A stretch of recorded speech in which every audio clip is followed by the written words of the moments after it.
Thank you. So it is my pleasure to tell you about our next inductee, Dr. Eliza Atkins Gleason.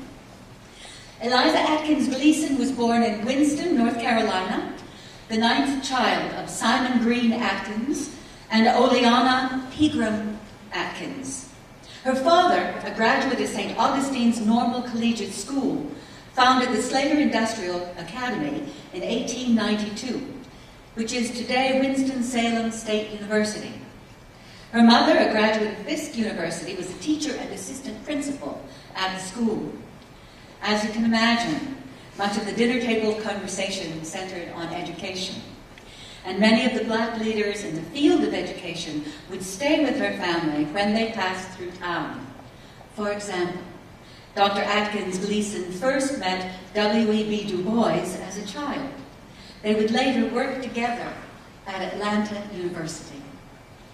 After receiving her BA from Fisk University in 1930 and her BS in Library Science from the University of Illinois in 1931, Dr. Atkins Gleason came to Kentucky in the summer of 1931 to begin her first library job at the newly established Louisville Municipal College, known as LMC.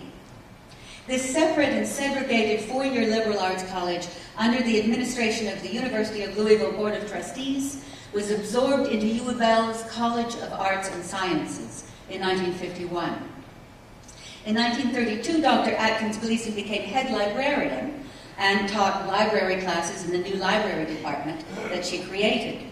This department, in conjunction with the Louisville Western Colored Branch Library, offered the only library classes for African Americans in Kentucky between 1932 and 1951. Dr. Gleason had fond memories of working at Louisville Municipal College and of her colleagues there. She noted that due to segregation and the limited job opportunities for African Americans, LMC attracted an especially well-qualified faculty. Dr. Atkins Gleason left Kentucky in 1935 to pursue her MA in library science at the University of California at Berkeley. In 1936, she was hired as assistant professor and head of the reference department at Fisk University's library. She went to Chicago in 1937 to pursue her PhD. In 1940, she graduated from the University of Chicago, becoming the first African American to earn a PhD in library science. Her dissertation was published in 1941 as a book, The Southern Negro and the Public Library, the first comprehensive study of access to libraries in the United States South. This landmark book traced the history of library service to African Americans. In it, she argued that creating and maintaining a segregated, separate but equal library system would be expensive and inefficient. From 1940 to 1941, Dr. Atkins Gleason served as director of libraries at Talladega College in Alabama. Also in 1940, Dr. Rufus Clement, former dean at Louisville Municipal College and then president of Atlanta University, invited her to set up the School of Library Science at Atlanta University.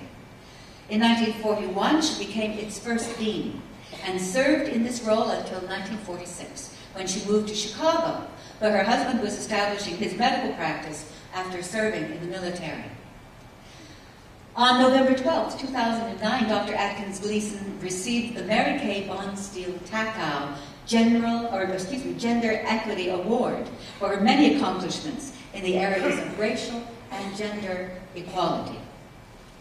Dr. Atkins Gleason had one child, Dr. Joy Gleason Carew, Associate Professor of Pan-African Studies and Associate Director of the International Center at the University of Louisville.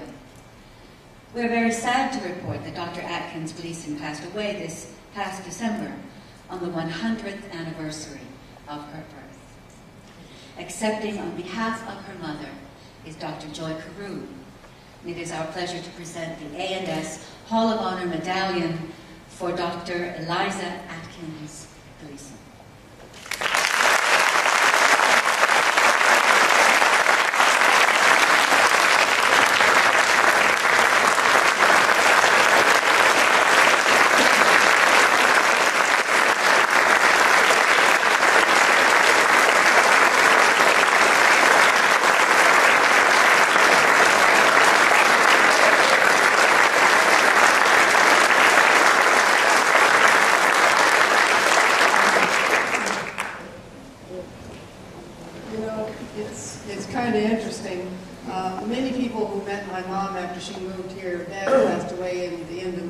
about 1990 or so, just before we came, I finally convinced my very independent mom to come here. And many people who met her remember her as a kindly, soft-spoken lady. That's not the mom I grew up with. Sort of at the end of your life, you have a different persona. And if you think about it, over 100 years of lived experience, she must have had some enormous challenges to meet. But I think that the fact that she did reach 100, this was a woman who set a lot of goals in her life. And maybe that was it. She said, okay, December 15th, I'm going to get to that one. And she did. I was there with her, and so she saw her 100th morning. But as I say, she got a little tired of all that running, and by the afternoon she decided to take a long rest. I just think it's kind of interesting. My mother grew up in a family of people with very high expectations of themselves, and so she carried that all her life. And as I said, that kindly lady at the end was the one who had very high expectations of not only herself, but everyone else she worked with along the way. So from the municipal college fellow faculty to the Atlanta University to the Talladega, the Fisk, etc., she carried that with her all her life. I think the only reason she had only one kid is that it turns out she got married 10 years before. She actually lived with her husband on a permanent basis, nothing like World War II to get in the way. And by that point she said, hey look, I've got my profession going, I'm not doing too much with this child thing. All my life I begged her to please provide me with some siblings. She never did. But I grew up in a family with a lot of cousins, because if you think about it, 8 other siblings had a lot of children.